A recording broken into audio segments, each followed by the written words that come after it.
Bonjour à tous, alors bienvenue pour cette nouvelle vidéo.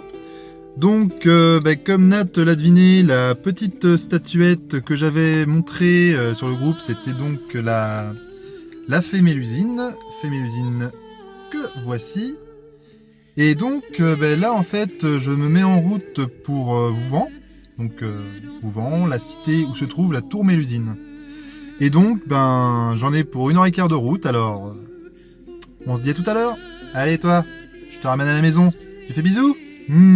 Ça y est, nous voilà arrivés à Vouvant, juste en face de la tour Mélusine qui se dresse juste en face. Donc cette tour de 45 mètres de haut et de 4 niveaux, si je ne me trompe pas, a été fabriquée par la fée Mélusine en une seule nuit, et c'est en fait le vestige d'un ancien château fort où était adossée autrefois une chapelle. Mais bon, le temps a fait son œuvre et maintenant il ne reste plus que cette tour majestueuse qui se dresse donc en plein centre de Vouvant. Et si jamais ça vous dit, voici une petite note d'information que vous pouvez trouver juste devant. Voilà. Je vous laisse un petit peu le temps de le lire, mais grosso modo, ça reste ce que je vais vous annoncer par la suite. Bon, alors là, je reviens tout juste de l'office de tourisme et on vient de m'apprendre qu'en fait, il y avait plusieurs clés pour accéder à la tour. Donc j'en ai une, bien entendu, mais je ne suis apparemment pas le seul. Ce qui veut dire que ça va être compliqué de ne pas être dérangé. Enfin bref, on verra bien. Parce que là, ce que je vois, c'est qu'il y a tout un groupe de touristes. Apparemment l'entrée est payante et les gens qui étaient devant moi nous donnaient que 2 pièces.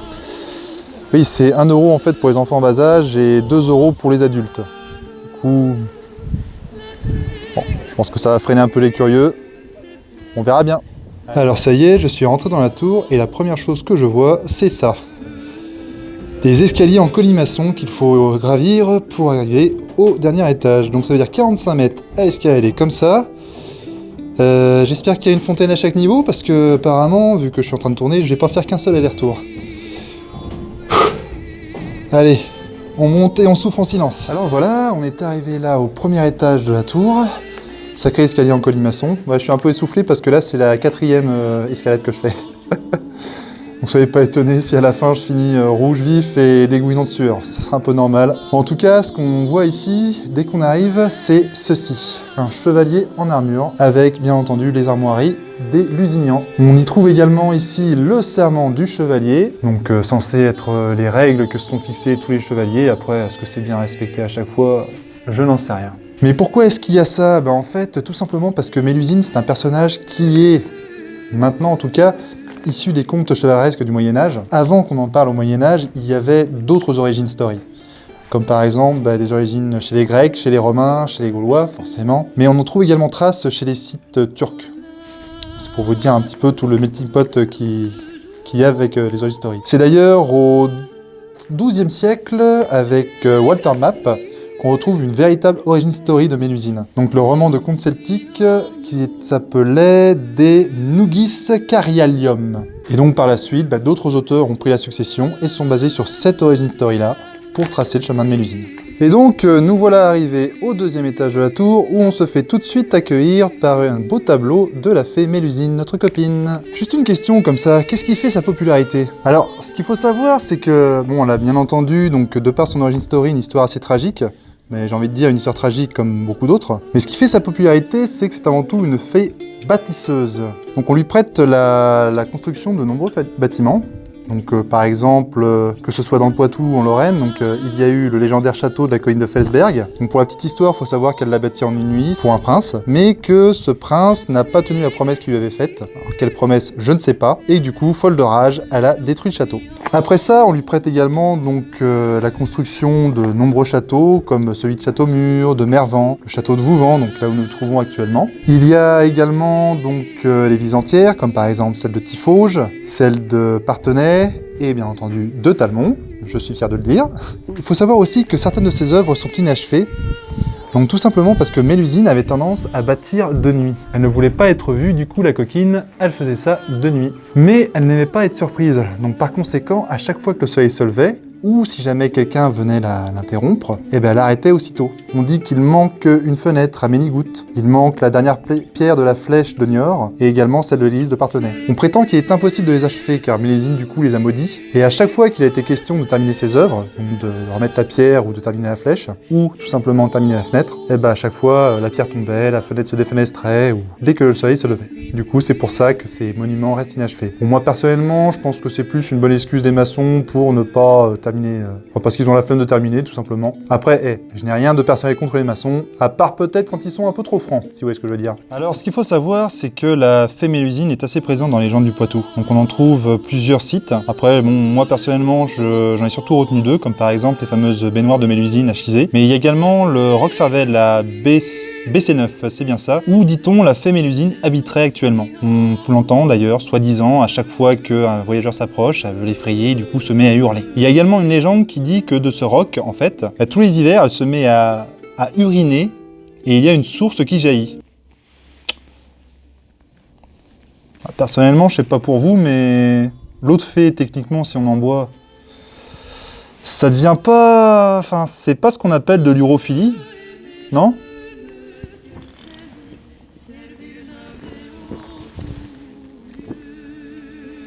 Bon bah, c'est officiel, je suis urophile.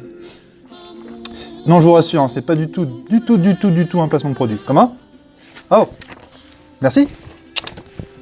La Mélusine est très importante dans le Poitou. Pourquoi ? Tout simplement parce qu'elle est liée aux Lusignans. Donc, les Lusignans, c'est une famille de nobles du Poitou, donc une des familles les plus puissantes, qui a régné donc de Hugues Ier d'Illeveneur en 885 jusqu'à Jacques III, le posthume, en 1474. Donc Jacques III, pourquoi le posthume ? Tout simplement parce qu'il est né en 1473. Et après lui, en fait, c'est sa mère qui a pris la succession.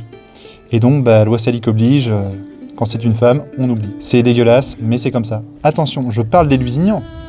Mais ce qu'il faut savoir, c'est que de nombreuses familles nobles, donc que ce soit en France, mais également en Belgique, au Luxembourg, et apparemment certaines aussi en Allemagne, se revendiquent comme étant de lignée de Mélusine. Ce qui est assez impressionnant et donc contribue à sa popularité à travers le monde.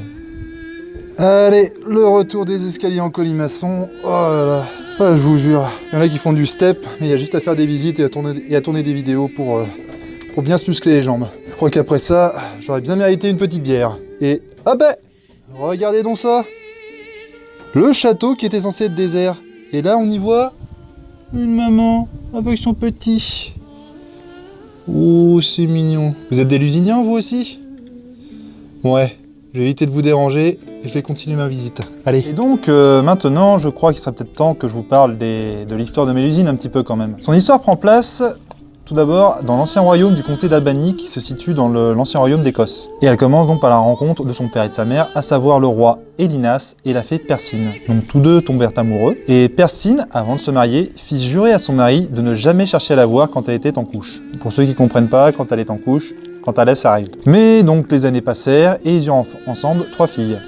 Mélusine, l'aînée, suivie par Méliore, la cadette, et Palestine, la Benjamine, la petite dernière, quoi. Le temps passèrent, ils vécurent heureux avec leurs 3 filles, mais il se trouve que son fils, Matakas, qui est le fils d'une première union d'Élinas, en fait était très jaloux du bonheur de sa belle-mère, et du coup, commençait à titiller un petit peu son père en disant dis donc papa, machine là, veut pas que tu la vois quand soi-disant, mais je suis sûr qu'en fait elle te fait quelques infidélités. Alors Élinas, bien entendu, foudrage, fonça un jour où Persine s'était isolée pour l'observer. Et quand Persine s'en aperçut, elle fut pas contente, elle le maudit et elle s'exila sur l'île perdue avec ses 3 filles. Pendant tout le temps qu'elle passa sur l'île perdue, eh bien, elle n'arrêta pas de dire à ses filles que c'était de la faute de leur père, qu'elles étaient condamnées au malheur. Alors forcément, vous imaginez des enfants qui baignent dans ce genre d'atmosphère, eurent beaucoup de rancœur envers leur père.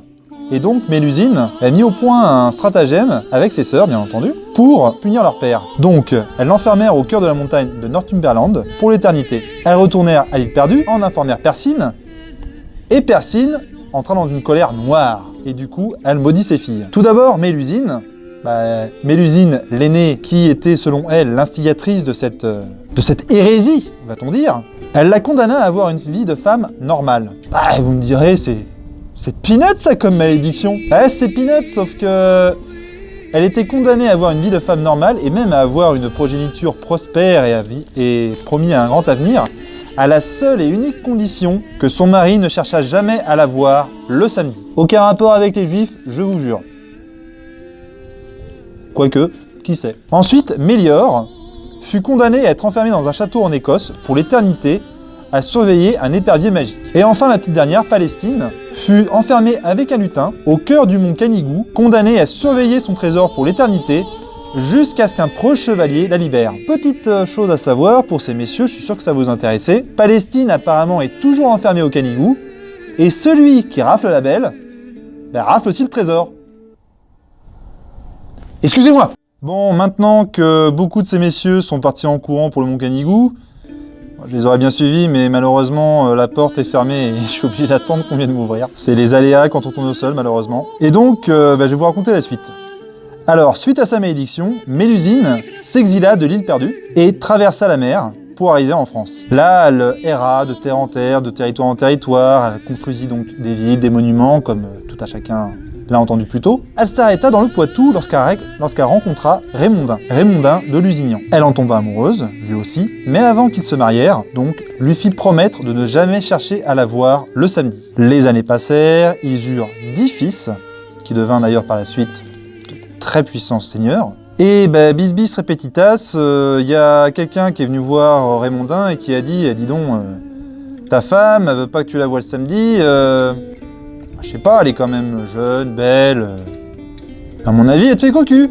Raymondin, forcément jaloux comme c'est pas permis, rompit sa promesse, alla à la porte de la pièce où sa femme s'était enfermée, à l'aide d'une dague, il fit un petit trou et jeta un œil à l'intérieur. Et là, ce qu'il vit lui glaça le sang. Mélusine, se rendant compte que son mari l'avait trahi, s'enfuit en se jetant par la fenêtre. À la suite de cette histoire, on ne sait pas trop ce qui est arrivé à Mélusine, en dehors du fait qu'elle a continué à errer dans le Poitou, qu'elle a continué de construire des villes et des monuments. Comme vous l'avez entendu un peu plus tôt, elle serait actuellement sous le rocher du Roc-Cervelle, qui serait sa demeure définitive. Quant à Raymondin, lui, Mélusine avait fait une prédiction qui s'avéra exacte. Suite donc à la fuite de sa femme, il fut pris d'un chagrin inconsolable et s'exila à Montserrat, où il finit sa vie en ermite, loin et oublié de tous. Triste histoire, mais c'est comme ça. Ça y est, on est arrivé au sommet de la tour, donc 45 mètres, des escaliers en colimaçon comme vous avez pu le voir. Et là, tout au loin, ce que vous pouvez apercevoir, c'est la grande forêt de Mervan, donc la plus grande forêt de Vendée.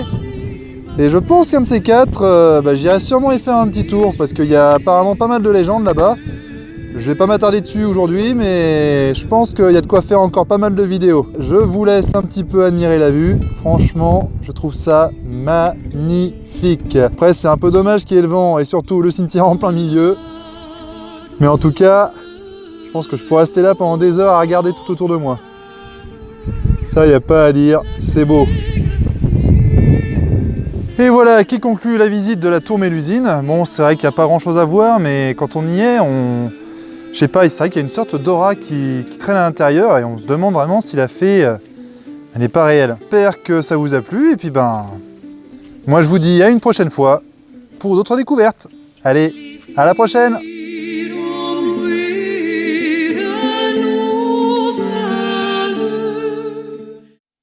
Hey, coucou tout le monde, je vous rassure, j'ai pas oublié le quiz, il arrive juste après. Je voulais vous raconter une petite anecdote de tournage. Parce qu'en fait, j'ai passé à peu près 4 heures sur place. Donc 4 heures à monter et descendre ces super escaliers en colimaçon dont je sens que je vais encore rêver cette nuit. Et en fait, au bout de 3 heures, je vais pour regarder ce que j'ai fait. Donc je lance les vidéos sur mon téléphone. Et là, je me rends compte que j'ai les images, mais que j'ai pas le son. En fait, il se trouve que j'avais mal branché le micro et du coup, il y a eu beaucoup d'orage à Vouvant pendant 5 à 10 minutes à ce moment-là. Et allez hop, c'est reparti, retour dans la tour et puis remonter, descendre, etc. Et puis tourner un peu en speed parce qu'en fait, je m'en suis rendu compte, il était 17h, 17h15 à peu près. Et l'office de tourisme fermait à 18h. Donc si je voulais récupérer ma pièce d'identité que j'avais laissée sur place, il fallait que je fasse vite. Donc voilà, c'est pour ça qu'il y a des scènes un peu bâclées, un peu ratées, et que la vidéo n'est pas vraiment comme j'aurais voulu qu'elle soit. Et donc maintenant, on va passer au fameux quiz. Attention, attention, parce que ce quiz est noté maintenant. Donc, soyez un petit peu attentifs, parce que je vous préviens, je vous ferai pas de cadeau. Question numéro 1. Selon la tradition grecque, Mélusine serait issue de l'union de deux êtres légendaires. Lesquels? Réponse A. De l'Érinie Alecto et du monstre Typhon. Réponse B. Du héros Héraclès et du monstre Échidna. Réponse C. De la déesse Hécate et du dieu Héphaïstos. Réponse D. De la belle Hélène et du dieu Triton. Au départ, je voulais mettre un petit gag dedans, je vais pas vous mentir, du style ouais, issu de l'union de Brigitte et Emmanuel, ou de Alex et sa main droite.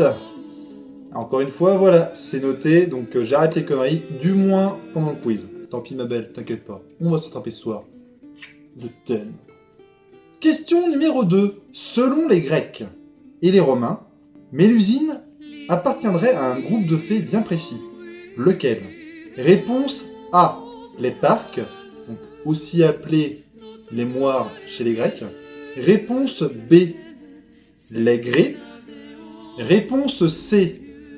Les Gorgones. Réponse D. Les Muses. On en arrive à la question numéro 3. Il faut savoir que l'île perdue, où s'est réfugiée Mélusine, est une île qui est connue dans les légendes celtiques, mais sous un autre nom. Quel est l'autre nom de l'île perdue? Réponse A. L'île de Tirnanog. Réponse B. L'île Blanche. Réponse C. L'île d'Avalon. Réponse D. L'île Imaginaire. Question numéro 4. Quelle était donc cette fameuse malédiction? Cette chose qui faisait que Mélusine ne voulait pas que son mari la voie le samedi. En gros, quelle est la fameuse malédiction que lui a lancée sa mère, si vous préférez? Réponse A. Elle se transformait en sirène. Le haut, femme. Le bas, queue de poisson. Réponse B. Elle se transformait en femme serpent. Femme de la tête au buste. Et le bas du corps en queue de serpent. Réponse C. Elle se transformait en démon hideux, écailleux et poilu. Réponse D.